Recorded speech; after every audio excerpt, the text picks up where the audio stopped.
Hello, and welcome to the Weekly Scroll Podcast. My name is Ryan. And I'm getting drunk in someone's apartment. And I'm W.F. Smith, author of the Barkeep on the Borderlands, among other things. Barkeep on the Borderlands. For those in podcast land, you can't see me waving this around. Barkeep on the Borderlands. Wow, this was absolutely fantastic. I know last time we had you on was probably to talk about this, right? Amongst other things, but for sure. I can't remember if it was like during the promo stage or during the ENNIE campaign. I had a few kind of times where I'm like just messaging every podcast and stuff I can get on and be like, "Hey, get me on! I need the airwaves." And now I'm doing it again. But how did those indies last year work out for you? We got the gold in best supplement, which is a strange category because it's an adventure. But you know the ENNIEs are doing their best to categorize things. But we're just happy to get the gold medal. Congrats! Or rather like 30 gold medals. They let me order as many as I want, so I got them all for everybody who did any writing or art or anything on it. Sent them a medal.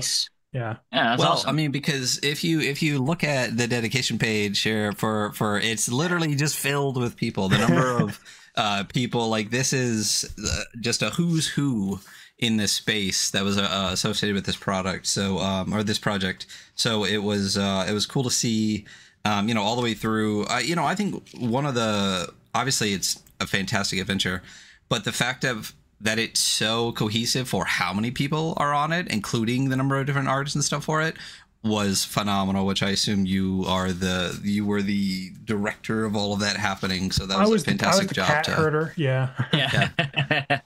So I mean, that's the other part. How do you get that many people on a project on time? Question mark. It wasn't quite on time, but that was mostly due to printing and not due to any of the contributors. It's just printing and shipping is kind of a mess, and probably still is, but it was especially a year or so ago. But yeah, I mean, it's all really great. Everybody worked well together. I think because most things were pretty constrained. Like for the guest writers, they wrote a bar, and the bars were pretty similarly formatted. It wasn't just like, hey, write something, go hog wild with it. It was like, here's kind of the format you're going for, and they just kind of blasted creativity all over the page, and then we just kind of integrated it. And also it was very collaborative because I'm friends with pretty much all the writers. So like as somebody had like a good idea, it's like, oh, that could come in up over here as well, and kind of things started kind of linking together. So yeah, it became very cohesive really quickly. It's really impressive. I mean, it's a great project. I mean, everything about it was great. Like reading, it's amazing. It is a high quality, like large zine. All of like the peripherals that came with it are all like really enjoyable. Like I have the coasters somewhere. I love the coasters. I did the same thing. I was like, I know exactly where this is, but like most of my TTRPGs are on the ground right now. It's all, as I reorganized right for 6 months here somewhere. But yeah, the coasters were great. Very impressive. And so today, real quick, no, let's keep going over Barkeep because we're transitioning, but also the ENNIEs is happening. So why do you think the ENNIEs put you guys in supplement last year? I mean, here's the thing: is you can run it as is, but you could also just strip any one of these bars out and use it in game. So maybe, but did they ever explain kind of like why you were in supplement or? No, the ENNIEs I don't think really have any sort of communications on like why things get in various categories, but I can kind of see it because especially if you read the first like 10 pages, it's mostly like rules and guidelines for running like a pub crawl adventure, which is, a different type of adventure. And like, as you say, you don't need to run it as an adventure. You could just easily just be like, this is a catalog of pubs that you can use for any campaign. And that's totally intentional. I wanted to have kind of the two uses of run the whole thing, whole hog as an adventure, or just take what you like and steal it and pluck things. So from that angle, it definitely is also a supplement. So I wasn't like too you can't be too angry if someone nominates you for an award. Right. But I was just like, oh, I feel like it's more of an adventure, but supplement works, and so we took that category and ran for it. I'm blanking. Is there an adventure category? Yes. Now there's two ones. Last year was just adventure. Now they have short form and long form. Which is nice. Yeah, I like that actually. In long form. Yeah, because I mean, there's a huge difference between a 1-page adventure and a 60-page adventure, and both are completely valid. Go vote for the bloom, but the ENNIEs, they're adapting, they're changing. Again, last year y'all won the gold. So you said when someone submits you, did you submit yourself to the ENNIEs or did someone submit you for the ENNIEs? I think you have to submit yourself because you have to send in you have to send 5 physical copies to 5 different addresses. It's not even like you send it to one central place. You have to individually mail it to every judge, um, which is a really weird way to do it. And it's kind of like expensive. Like if you don't get any sort of nominations, like, all right, I guess I just sent some free copies, but um, Yeah, that is that's kind just of how the Ennies are run a little strangely. I definitely not like any defender. Oh, no. We are definitely a not huge fans unless you're voting for our friends, which I feel like the vast majority of the community feels like, especially after the digital disaster. So I kind of want to dig a little bit more into the Ennies and the process that came around with that. So like, you nominate yourself, you send 5 out, you get the things. Like, when do you guys find out at all prior to, or do you find out when everyone else finds out when they're just pitching it? I find out whenever everybody else finds out. So I, get I get no like email alert or anything. I think a friend just like tagged me in the Discord, like, "Yo, Ennies are out," and it's like immediately followed up like, "Oh my God, we got it." So that's how I found out. Same as everyone else. Yeah, the process is kind of a little slapshot. Like even there's like award videos if you don't go to the Gen Con to like physically accept your award, and you have like 2 days to film like an acceptance speech, which some people had super high quality ones. Me, I kind of forgot that the deadline was so like short, and so like we're like, oh shit, we have like one day. We like went to the store and made stuff to make like green slime like Nickelodeon, and tried to slime myself. We only had enough for one take, and it didn't quite. Because it's such a Kids' Choice Awards type awards the Ennies are, since you vote for them. So that was just kind of my subtle critique. But the slime like hit my ear. It was like a historical event that recently happened. Yeah. I won't it's so it's this close. It was more awards are popping up. I really think that the Ennies being the Ennies, and I think people having experiences like you had, where it's really great to win gold. The medal looks very nice, but like you said, you send 5 copies off. Maybe you'll hear back. Maybe you'll have 2 days to print a thing. That's great. But like the crit awards and like all these other things are popping up now. As someone who has won an Ennie, as someone who's making adventures, as someone who's been blogging for quite a long time, what's your general feeling about like all these awards that are popping up for our space, and the Ennies as well, specifically too, because it is Ennie voting season right now for 2024. Yeah, I mean, my view's always kind of been the more the merrier in terms of awards. My personal favorites are like the more idiosyncratic ones. Like I know that the Save versus Total Party Kill blog has the Rammies that he does like kind of right after the Ennies every year. I believe Throne of Salt has his own awards that he does every year, and like very idiosyncratic. I love those. I started some awards myself, like I guess 2 years at this point. They're called the Bloggies, which are basically blogging awards, and it's kind of very ad hoc. And it was based on like some like tweet that was like the worst tweets of the year, and I was like, oh, I can do that for the best blogs of the year. So yeah, I'm all for kind of more awards, de-emphasizing the Ennies. They're not the like Academy Awards of RPGs that I think that they would like to be. But also the industry's not, we're still kind of fledgling and kind of, pretty punk. So I'm cool with lots of different awards. It's great to win an Ennie, especially, if you're trying to sell your stuff. It's a great marketing opportunity basically, but beyond the marketing opportunity, I don't think it makes people like respect you as an artist because you have an Ennie medal. Yeah. You just gonna write award winning in your thing, and then nothing really changes a whole lot. Yeah, you got to add to the bio. You got to add to the bio. Got to add to the bio. No, the Bloggies though, I will say the Bloggies are great. Of all the awards specifically in the TTRPG kind of plethora, I would say the Bloggies are by far my favorite, because every round I'm just like reading everything that comes through from all sides of it. And like it was Zedek that ran the Bloggies this year, right? That's and right. the lino cuts that they were doing with the stuff for that were fantastic. I don't know, Marshall won a bunch of those, but every one of those is really great. And it's really interesting to see how the votes go, and I'm really glad that they were also kind of like split into different styles, so that so many different styles of blogs weren't going through. But those were absolutely fantastic. So good job getting those up and running. Yeah, I like the tournament style. I just it's like anime kind of tournament I was gonna say arcs, you know. we're doing a shonen tournament arc here Your with dark tournament, yeah. Perfect. Yeah. So you were saying, Hunter, So today we have a couple things to talk about, but I think the one that I'd like to start with, if it's okay with you, is the Barkeep Jam that you've going on. Please illuminate us on this subject. Yeah, so it's been going on for about a month and it has a month to go. So we're kind of right at the halfway point as people are listening to this. And the idea behind it is basically the barkeep on the Borderlands adventure we're talking about. Um, I kind of opening up, I made a third-party license, which is pretty robust for people to use any of like the game terms or any of the format and stuff. If people want to make their own bars for kind of barkeep or even want to make their own point crawl, one person made a dungeon crawl that you could kind of plug into barkeep. Just basically kind of make your own supplement for our supplement kind of jam. And that's pretty much the bulk of it at this point. It's just on itch because that seems to be where most people post their jams. Though some people are kind of just posting their entries to their blogs. Um, but it has a month and people can just kind of put out whatever they want.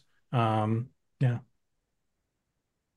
Love that. Any it's a favorite project so far, favorite submission so far? Um, I so I've seen more. So I've like my Discord where I've seen some people kind of like putting theirs together. So there's a lot that I know are in the works right now. I think there's only been like three or so that have been put out, and two are actual kind of pubs. One kind of like a marine one, and then the other one. So and one is also a dungeon crawl, kind of like I said. It's like in the it can be used for any bar, and it's basically kind of like the wine cellar of any bar. You can if you're having this social adventure and you kind of miss the classic, um, the classic dungeon crawl element, you can just kind of throw this in the middle of Barkeep. So it's a supplement in that way. Another one is sort of more like a Lovecraftian kind of religious kind of, haunted bar. But yeah, I'm just looking forward to seeing kind of more of what people to get put together for it. Sounds great. I have a new table. I have a new table that I'm running, and we're fishing for supplements to run. So it'd be really cool to run a Barkeep with some little extra dimensional dungeon crawl slotted in there because I think they'd enjoy that. Yeah, one of the things I love about this. Oh, sorry to interrupt you there. But no, Barkeep, like you, you go. You first. No, I was just gonna say, yeah, the Barkeep's a good one just to have if you're running something and you don't want to use the full thing, but you just want to toss one bar into, because everybody needs a pub every now and then. So true. You don't want to prep that pub. You got 20 that are pre-pepped, and then after this jam, hopefully you'll have a lot more than 20 that you can just kind of throw. Yeah, like you said, there are three fully submitted right now. But in your Discord, like how many have you seen kind of get tossed around a little bit? I think that there are like maybe six or so that I've seen kind of actively being worked on. But I'm sure that most things get kind of worked on outside the auspices of my eyes, and definitely people who are not in my Discord are also obviously welcome to do it. That's why I'm going on the airwaves, telling people about it. But like for instance, one person is doing like a fight club, but it's like based on like Waffle House, which is a classic of any bar crawling experience. Amazing. Usually towards the end. So I'm looking forward to that coming out. But yeah, there's a few that are kind of people are plugging away at because they have 2 months, so people are kind of oftentimes wait until not the last second, but they want to use all the time they can. I mean, Barkeep certainly took longer than 2 months to make. So yeah, I get it. You want to put out something like, especially if you like or really enjoy like the space that you're working in with people around you, and you're like, yeah, I'm really into this. Like, you want to put out the thing that is the best quality thing you can put out. So I'm sure there'll be the last week you're just gonna get buried in submissions for that, but that'll be really cool. I'm really excited to see what comes out. I love jams. I love watching other people like expand upon like great ideas. And I think the way you set up bars and Barkeep is so easy to replicate and make it your own and fit the format. You did a really good job with that. Yeah, exactly. Well, I'd heard the reason, kind of the thought process behind doing this jam is I had multiple people who were kind of like, hey, I'd like to make my own, bar for this. Could I do that? And of course, the answer is always yes. Like, you didn't need to wait for me to put out a license. Like, I don't have, even if I wanted to, go after you for making a supplement that's compatible with me, which why would I? That's great. I'm not able to do that. So like you've always been able to, but I feel like some people just want that extra permission structure Yeah. that a jam represents. And I'm happy to kind of give as much permission structure as possible. So it's like, here's a jam, do it during this. Here's a license that's going to be, ongoing. So you can, even if the jam's over, you have an idea for a bar, or, and even the entire point crawl structure. I have all like the point crawl and the drinking rules text. All of that is added into the license. So if somebody comes along, they're like, I have an idea for like my own kind of pub crawl, point crawl adventure. I don't want to be set where like Barkeep is set. I want it to be like its own thing. You can just still steal the framework and just make this a new type of adventure type, because there's lots of hex crawl adventures, lots of dungeon crawl adventures. Obviously the pub crawl is a bit more new, so this just kind of gives people that permission structure to steal the framework, use it for whatever they're working on. That's really cool. And I really appreciate the fact that this is like it's really a social adventure, which you see less of those than you do go to the dungeon, kill the thing, and get the thing. Do you see yourself making more like socially based adventures like as you continue forward? Definitely, but also I kind of think of all adventures need to have that social component. It's not just kind of like factions in the dungeon, but to me, what's really fun about RPGs is not so much the like combat and things like that. I'm just less interested in that as kind of an adventure writer and as a designer. Sometimes I do kind of like to meddle in like mechanics and stuff. Whenever I'm writing an adventure, what's interesting to me is the personalities, the conflicts, and even playing the game. Half the time, I'll have a session where there's no combat going on, but I don't think I've ever had a session where there's been no, you know, flirting or investigating or threatening, or like there's always something social going on, right? That's like kind of the bread and butter, at least for the games that I run. And if there's combat, if people solve their problems with violence, that sometimes happens, but they're always solving it with words, or making their problems worse with words just as often. Very funny. Yeah, so I had something. Oh, so when you were writing, one of the things that Hunter was saying that you had talked about too was that the format of the bars. First of all, you said it made it easier for writers to just be able to write what they wanted to write, as opposed to like having to come up with on their own.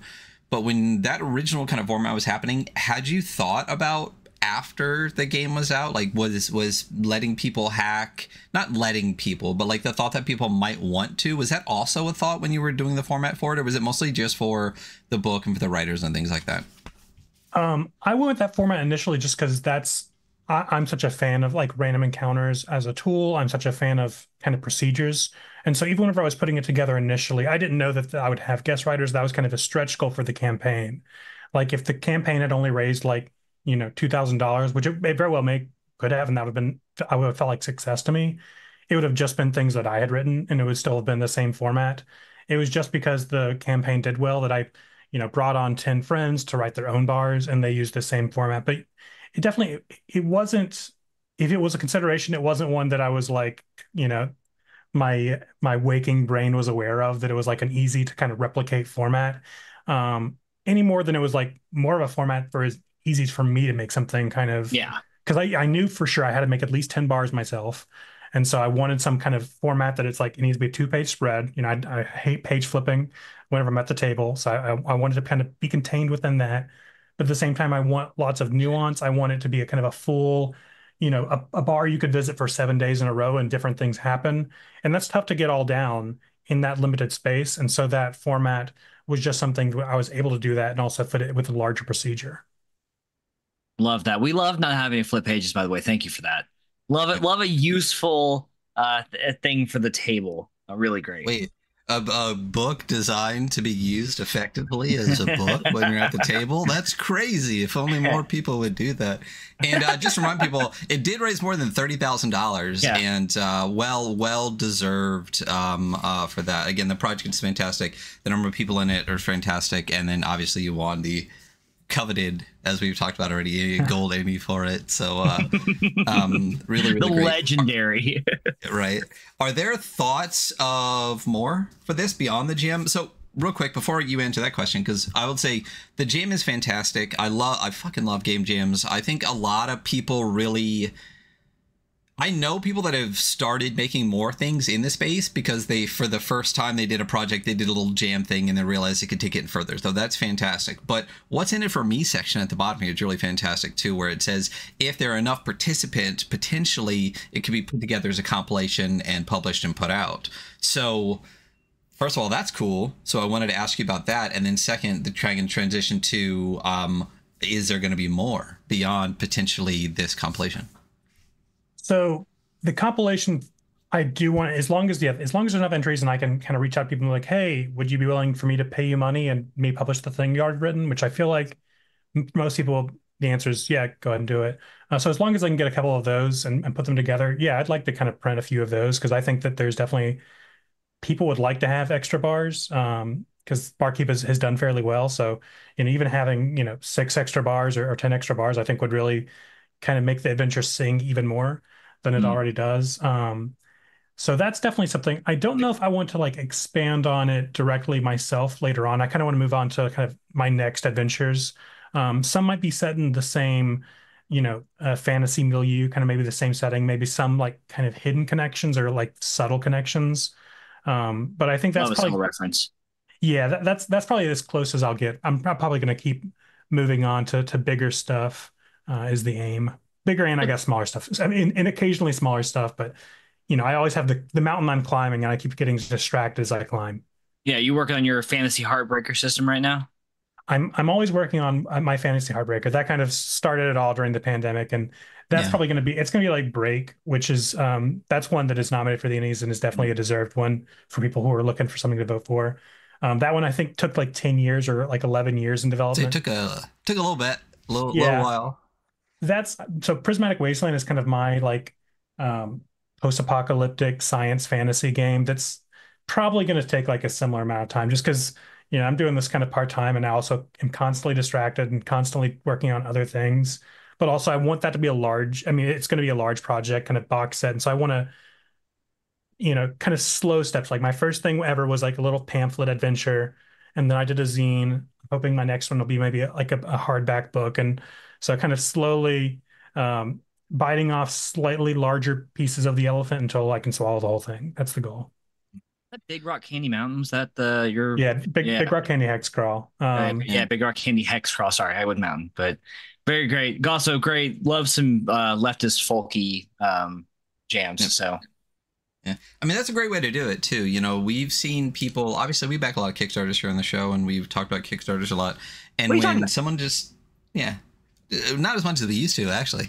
We used to spend 45 minutes an episode, but we try to spend less money now. But one thing that we've noticed is projects that come out of left field and people that have never done anything try to do like a $60,000 box set, and it does not work.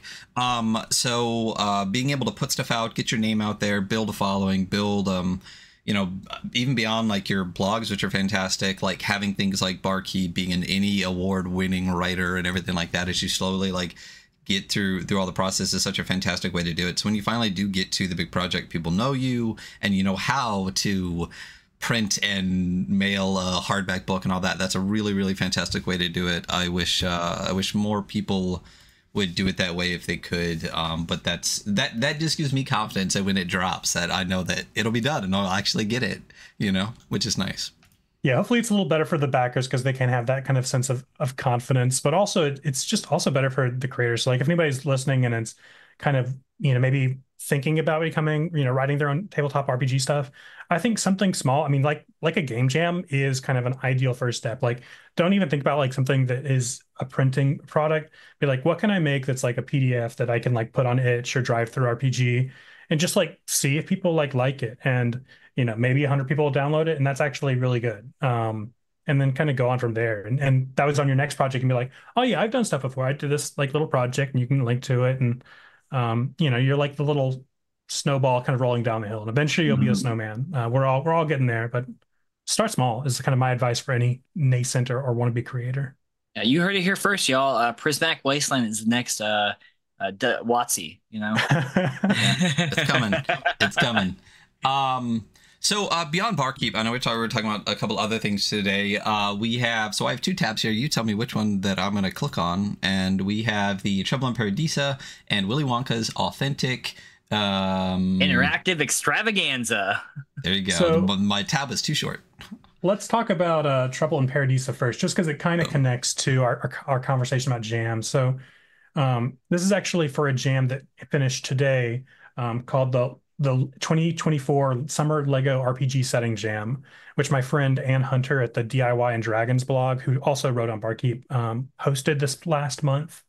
And it got like a number of really good submissions. Basically, the idea behind this jam was take some Lego set or Lego sets and make some gameable RPG thing out of it. Like, for instance, Josh McCrowell, the Rise Up Comus blog, who also did His Majesty the Worm, he did like a full like hex crawl, like a giant hex crawl setting with all the various like medieval castle Lego sets.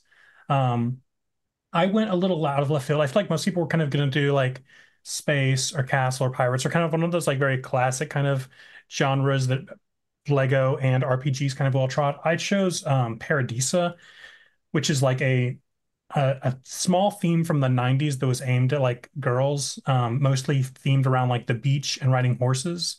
I had a set as a kid. They're all like kind of like these pink pastel sets. And I turned Like it the into pretty like kind of city builder kind of thing, or like, yeah. Yeah, they were like a It's subcategory of city, and it was like all yeah. beaches, all like resorts and stuff like that.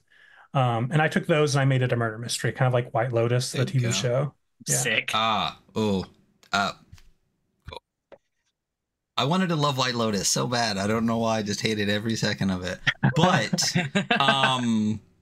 that just gave me such like a zing. I tried to hide it and I didn't do well, so I just had to say what it was. This is giving me Lisa Frank a bit too. Yeah, the sets definitely have like very Lisa Frank. I mean, it's that era, right? Like I think like Yeah. early 90s, that was a big era for Lisa Frank kind of binders and stuff. That was who their target demo is. It's less a target demo for me because I added the murder component. Those were not original to the sets, to my knowledge. I don't think they had any murder. Yeah, I've No, heard not it going Legos on. usually. I mean, the way I played with them personally, lots of murder. But I don't think that was officially in the set. So yeah, I took a few sets, kind of made a murder mystery out of it. It's very much kind of another social adventure. It's system neutral. The idea is that you're a detective trying to solve the murder, and it's this interconnected kind of web of relationships between the staff and the people at the resort. And they all have kind of their own relationships and issues with each other, and you're kind of untangling this web as you start like investigating the evidence and interrogating people. That sounds awesome. That's I love awesome. that I love that there's like other people doing like, yeah, they're doing the castle hex crawl and like the space stuff. And you like really drew from like your childhood personal experience and like, oh, these sets, like I very much have memory of them. And you innovate on them to be like, yeah, to beyond the actual like visual of the set, it's now like this great murder mystery. Yeah, I definitely like I didn't play with these sets of time. I did have them, but like the way that I played with sets was like so like IP focused. Like a Star Wars had like the Legos just came out when I was a kid, so I had a lot of that. But there's one blogger, Ian at the Benign Brown Beast. The way he did his jam entry was more similar to how I actually played as a kid. It was like basically just a mishmash of like IP stuff and not, because he's like, I saw Star Wars as a kid, but like I wasn't super familiar with it, so like I wasn't sure what Darth Vader was. I just put a skull hat on him and I was like, it's Darth Skull, and it's like, yeah, that's basically how I did as a kid.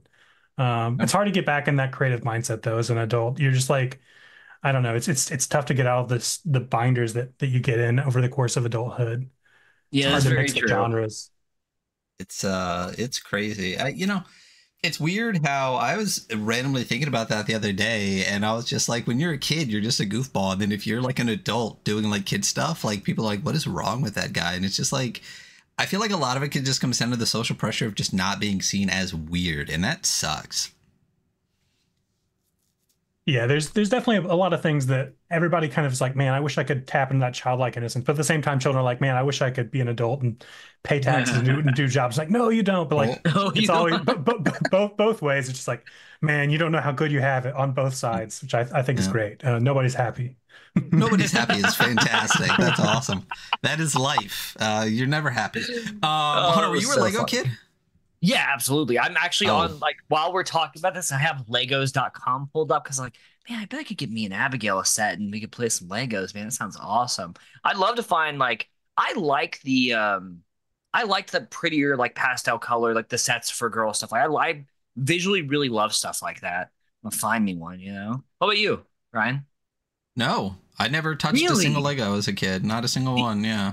And like all this whole conversation, like I had a ton of toys and action figures from different like IPs that I mixed together, and like I was a weird kid. I'm weird now. I played with those toys until I was probably too old to be doing so. Um, so I love it. You know. I feel like most people No. probably played with them longer than they were supposed to, which means that like nobody did. Everybody was playing with the right Yeah, amount. we're all Yeah. doing okay. So No, Well, I no, mean, not doing Legos though. Your parents must have saved so much money. I bet. Yeah, I mean, I can only assume they just didn't want to like spend money and give me nice things. But like, I was a reader as a kid. Like I read, like I got in trouble like almost every day because they'd come in at 2 o'clock in the morning and I'd still have like a flashlight under the blanket and I'd get yelled at school for falling asleep because I just read all night long. So like my parents like would literally like it got to a point where I was like going to farmers markets and they knew me so well they would just like hand me a box of books and say bring it back in 2 weeks and I would just like bring it back to them. So like I think that's where a lot of the time I went for that because I didn't even really have like a ton of action figures or anything like that either. I also have like blocked out like 90% of my childhood, so maybe I didn't. I don't know. I had Thundercats underwear. I'll always remember that, you know. But that's yeah. I just was never a Lego person. You know, it's interesting too because like you know, all of us millennials, I feel like we're just reliving the childhood we didn't get from our Gen X parents, who for some reason Gen X doesn't get beat up as much as they should. But we're just like adults reliving our childhood. So all the people are just like, let me find the Lego sets that I had when I was a kid, so I can just do them as an adult, which is completely valid point to have. I just wish I had things to enjoy as an adult now, I guess. So if you look behind you on your bookshelves, you will see the things you have used to fill in that space in your adult there we life. go. This is I think that this jam idea is incredibly creative. Shout out to Ann Hunter. It's a great idea. It's cool seeing everyone's submissions. I'm excited to go through them in deeper measure later. But moving on to our next thing I really want to ask about because it looks absolutely ridiculous and I love insanity, especially on the internet, the Willy Wonka authentic interactive extravaganza. Please, I'm dying to know more about this project.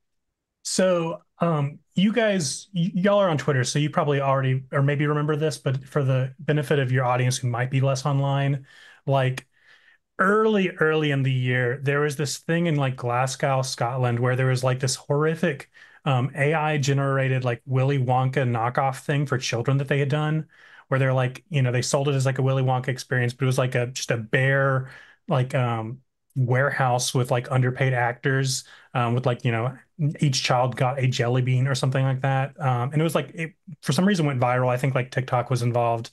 But it was just like this disastrous thing brought on by AI. And whenever that happened, I was kind of joking with some friends about how like that warehouse could actually make like a pretty cool adventure. And we were like, they were like, well, I think I can't remember who, but one person like just like wrote a little room that they would like put in a Willy Wonka AI adventure. And then we all did it, and then we just put it all together and turned into a dungeon crawl that's actually pretty playable. I actually ran this for a couple people, and it was a weird adventure, but like it is a fully functional dungeon crawl.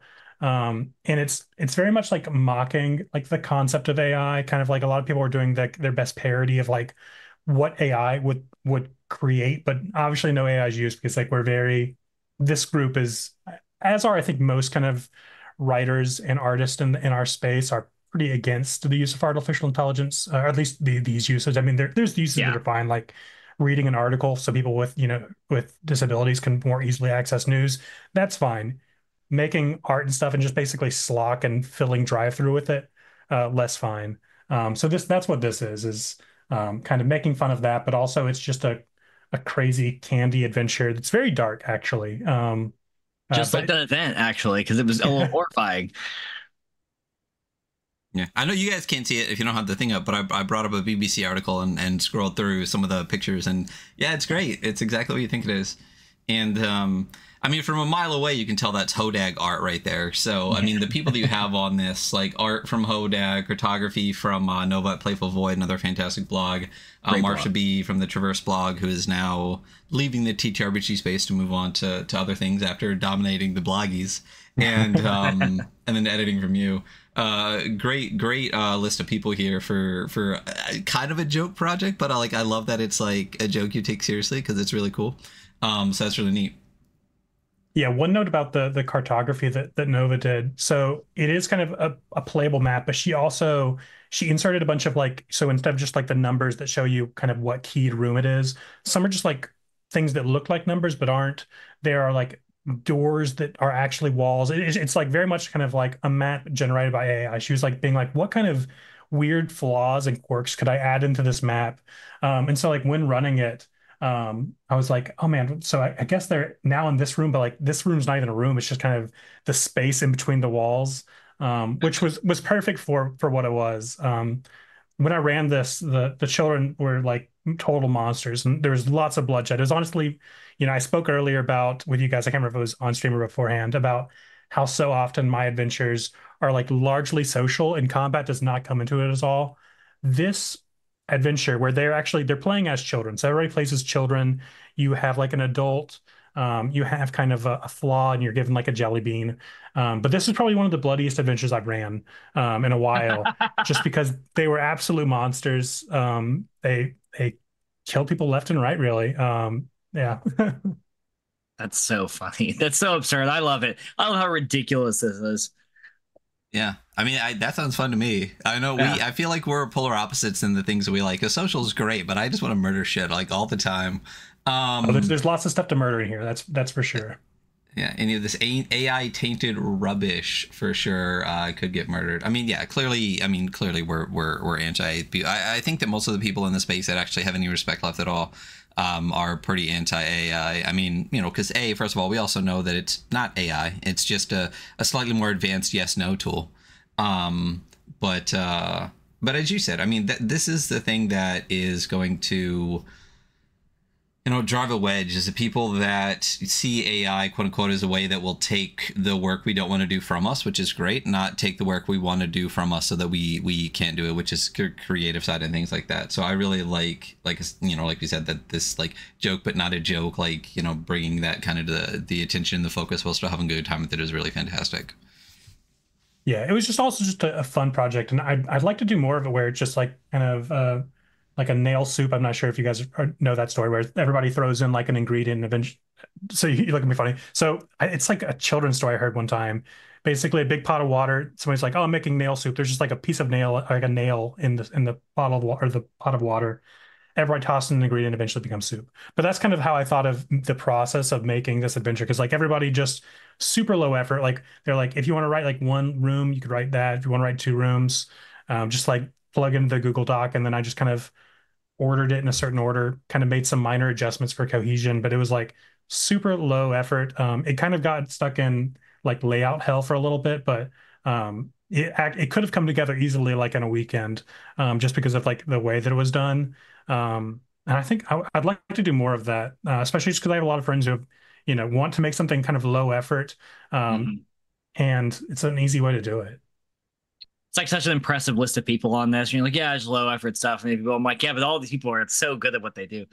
Yeah. Very funny though. I actually didn't realize that the original event that this is referring to was an AI generated, like that was the driving force behind this event. Like the original Glasgow thing. I think the script was AI's is what my understanding was. That's kind of what I assumed. Yeah. That's how they got like the freaky dude, the unknown in the mask, which is also like fully a character in this adventure as well. Like a primary antagonist is you'd have to be is the unknown. Oh yeah. I mean that was I think what was like so compelling at first. We were just like, this is clearly like a dungeon monster. This is like frightening shit, honestly.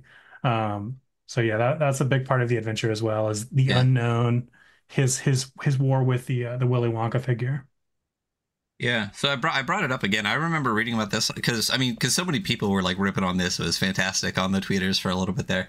But yeah, I mean, like all the posters were done up, all the stuff was done up, and then they have like, pictures next to like what it's supposed to be because they had pictures, and it's like, I have it up on the thing right now. There's this crazy AI jelly bean situation. Then I'm like, who? The other problem is also the parents, where it's like, you see this and this is what you expect to be in some like random warehouse for like $20. Like, I don't know like what they thought was going to happen from this grift, but like it's literally just a couple prop pieces and then some like fold out tables and like a rainbow and stuff. This is, I can't imagine the horrifyingness, but I did hear, one thing that I thought was really neat. I know there's no picture of this on the blog, but there was that like very sad looking like girl that was part of it too. At least the one picture was. Apparently she was fantastic and she was like corralling all the kids and trying to make the best of it. So that was cool from that part of it. But yeah, the AI grift was just the perfect thing at the perfect time for showing how ridiculous all this was at the beginning of the year. So it's definitely horrifying, especially that thing, the unknown. What like who thought that people were going to come to that with the little kids and think that was okay. Yeah, but I mean, that's the problem with machines. They have just no context. But at least it gave us good fodder for this adventure. And even like you mentioned, the actors who portrayed one of the Oompa Loompas, I believe, that's also kind of fully a part of this adventure. It's like very much like all of the Oompa Loompas and their multiple Willy Wonkas in the adventure are all like underpaid actors who are also, just as much as the kids are being bamboozled into the adventure, all of like the staff are also being bamboozled. Yeah. That's amazing. I love this. I can't wait to check it out. Everyone should check it out. But yeah, very cool idea. So forward looking on the horizon, what is next for Prismatic Wasteland? So I want to start doing some publishing stuff, and I have a friend who's writing something that I might kind of start taking the lead on publishing it for him. So I'm not taking kind of the role of writer, but maybe just more editor and publishing and kind of doing the logistics stuff. In terms of stuff that I'm writing kind of a large adventure. It is set in the same kind of universe as Barkeep on the Borderlands, but it's more of a spiritual sequel to my first adventure, which is Big Rock Candy Hex Crawl, and it's called Candy Country. And it's going to be this kind of sprawling hex crawl adventure. I'm hoping it's going to be a pretty large one, but it's also taking a while just because it's very much kind of doing it as I have time. At the same time, I'm always working on my kind of science fantasy heartbreaker, Prismatic Wasteland, and trying to get some blogs out as well. So there's a lot of things. I'm very kind of ADHD in terms of my production. I like to have lots of pots on lots of burners, and then just like the way that I kind of keep doing hobby stuff, if I force myself to do anything, I'll hate it and I will not be able to do it. I have to basically work on the thing I don't want to, or I should not be working on. So as long as I have a thing I should be working on, I'm able to get to all of the other things, which does sometimes lead to me doing like a project like a small jam or like a silly Willy Wonka thing, which were definitely not like my intended thing for those like weeks that I was working on those. But that's just kind of the way that I think that my mentality is, and to stay a hobbyist, which is my goal is to always kind of take it, even if stuff is raising money and I'm printing lots of copies, the goal is still just to kind of put this out as a hobby, as kind of a labor of love. The only reason in my mind to make money from it and is just because that actually sells more copy and gets in front of more people's eyeballs. Yeah. Like I could give away the execs, I could, give away Barkeep for free. And the only thing that would just people be like, oh, so it's kind of like garbage then. It's like, no, so the way that I guess human psychology works is like, you have to be like, here's the price and pricing it what you think it's worth. So you actually think it's worth something, which is screwy, but that's the goal. I just want to get my terrible ideas in front of as many people as possible. I'm like a virus that way. Yeah. It's interesting because we do. And it's interesting because it's such a, the space that we're in, space, community, industry, hobby, whatever, is such a weird one, especially in a lot of creative spaces, because I feel like TTRPGs, people like, it's a new thing. It's been around for like 50 fucking years at this point. Like, it ain't that new, it's a weird space to be in, though, because like you don't really see, there's not really a space like this for like hobbyist plumbers, you know what I mean? Like you're either a plumber or you're just doing your own plumbing. So it's a weird space where people are making money, but kind of not making money, but then like trying to make money. And, the capitalism is a very weird spectrum across the TTRPG. I'm just going to call it space. And And I think we're much closer to your kind of side of it, where like we don't really monetize anything, we don't take free copies of stuff and stuff like that, because we want to keep it as much hobby as possible, so we can try to keep capitalism out of the thing that we enjoy as much as possible. But it's an interesting quote unquote industry, and I don't see it ever not feeling like that all the time. Like I don't feel like there's ever going to be a coalescing of like what the industry is and what the hobby is. Like, what are your thoughts on kind of that, as someone who is an award-winning adventure writer who does sell stuff but does want to kind of like lean more into the hobby side? Yeah, well, I think of it, in terms of why it's not like plumbing. I think it's more like any type of art form. So it's like Right.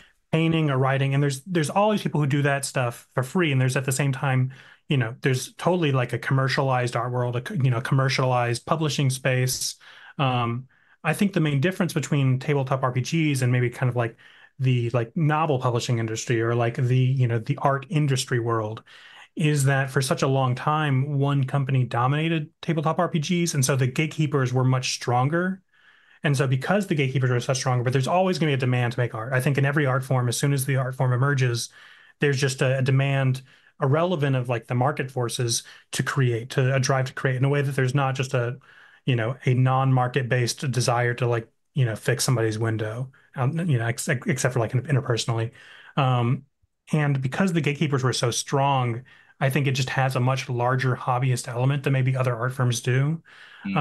Maybe as kind of Wizards of the Coast weakens and like, other large firms kind of increase and gets more similar to other art publishing. So like, it'll never be like movies, but maybe closer to like novels and art. It might get more commercialized and less hobbies, but I think there's always going to be a large hobby space.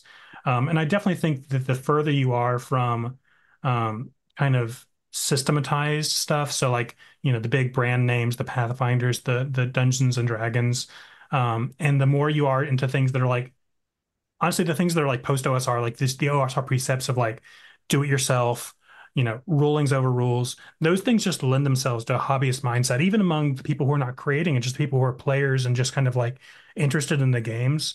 Those are people who, are hobbyists. It's very much do it yourself. And I would say that, yeah, there's probably even more of a hobbyist bent in tabletop RPGs than other art firms, because so much is actually reliant not on anything that you publish. Like if I'm not publishing an adventure and somebody's bringing Barkeep to the Borderlands to their table, the real like kind of mover is the players and the GM.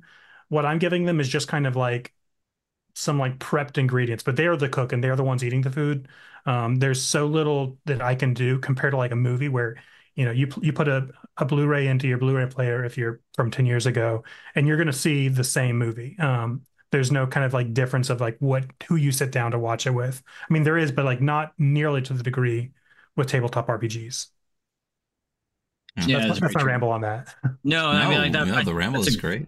Yeah, the ramble is good. We appreciate the ramble actually. But yeah, I think there's a lot of truth to that. It is interesting how your own personal experience and perception and like taste really change how any module or game hits your table versus another person's table.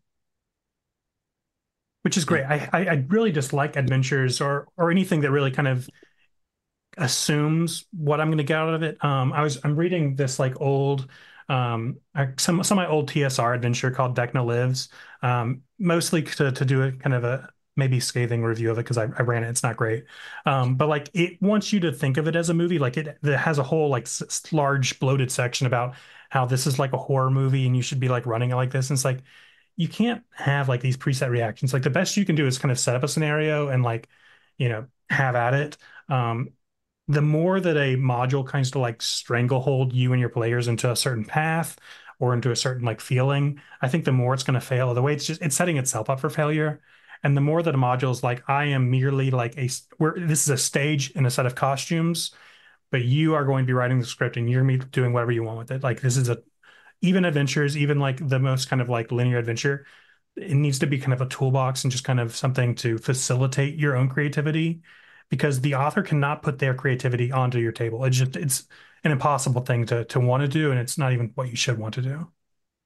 Yeah, it's interesting too. Yeah, because there's between books, movies, even like board games and things like that, TTRPGs has carved out this kind of separate but very like parallel path, because you know, TTRPGs, you're really creating an experience for people to have, and that's going to be different for everybody. And books, movies, yeah, like you get the experience of watching the movie, and there can be different interpretations. But as you said, the movie is always the movie, the novel is always the novel, the painting is always a painting. People might see it differently, but at the end of the day, objectively, it is the same series of actions happening over the same set period of time.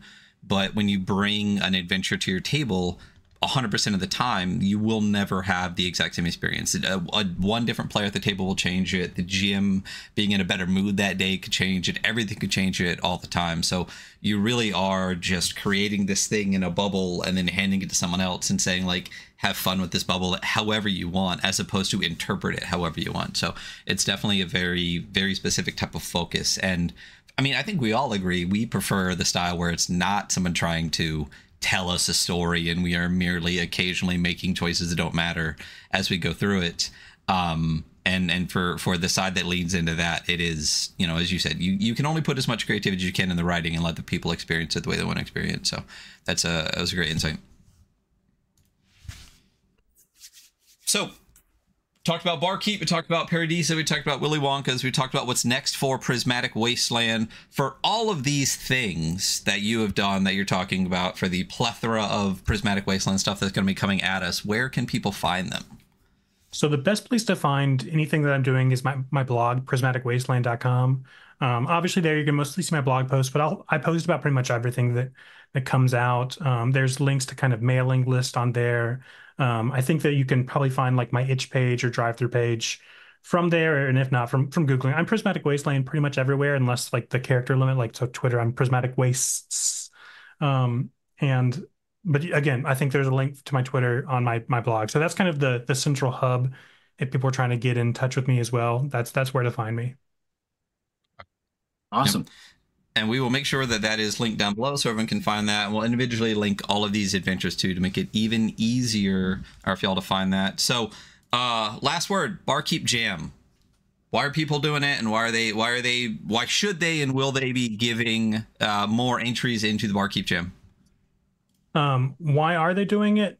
Because they want to make something, you know, the same reason why anybody writes anything, but especially if you want to write your, you know, if you already have like the best pub or something, tavern that you've put together in your game, and you're like, yeah, actually I had a pretty good premise for a tavern.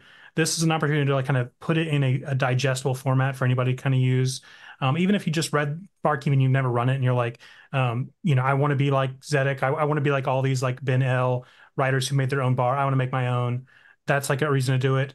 Also, if you're just like looking to make your first thing, this is a good jumping off point. Make a 2-page spread, pretty limited. I think each bar is like around maybe 300 words, which is like really, really short in terms of word count. It's doable. So it's kind of a good first step. And at the same time, you know, people should be kind of looking at the entries, because I'm potentially looking to get the best ones, maybe put them in a published, you know, printed product, because that's the way I like to consume stuff, is usually printed. So it's totally selfish. Just for me, I want to print more things so I can read more things. There you go. Yeah. Yeah. Great. Awesome. So definitely, so go submit to the Barkeep Jam. And if for some reason you haven't read or seen Barkeep on the Borderlands, we very much highly recommend it here on the show. And as we said before, we'll make sure that all the links to that are easily available for you. WF, Prismatic, Warren, all of the above, thank you so much for being here. Really appreciate you coming on again. And I can only imagine this is not the last time you will be here on the show with us. Certainly not. Next time I have something big, I'll be sure to let you guys know. Oh, we'll be waiting. There you go. So. All right. So everyone listening, thank you so much for being here. And that is it for today. Bye. Bye.